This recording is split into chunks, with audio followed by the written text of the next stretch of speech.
Here I'm going to go over a basic overview of memory processing that occurs.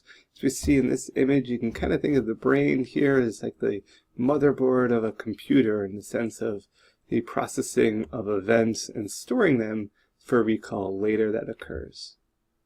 So this memory processing involves kind of three main principles.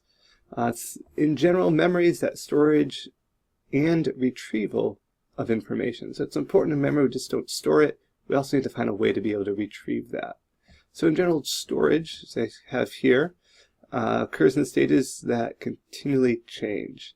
So we have, for example, our disk, our memory card, our tape recorder, back when it was a magnetic strip, or memory stick, all of these different storage ways when relating it to the electronic end of things.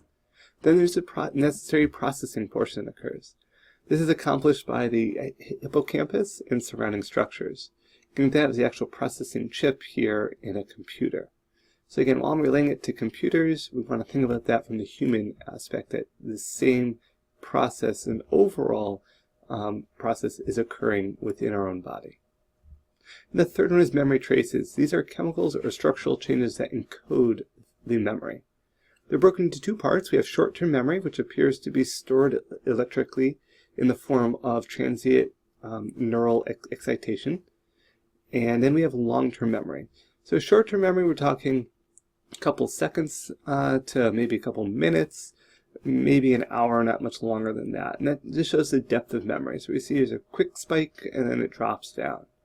Ultimately, short-term memory, this overlap would be transferred into long-term memory, which appears to involve structural changes in certain neural connections. So as we see here within our short-term memory, our parental lobe here and areas of excitation, as we start to transfer further down into longer-term memory, we'll notice the cerebellum here becomes more active. Initially, very little activity there.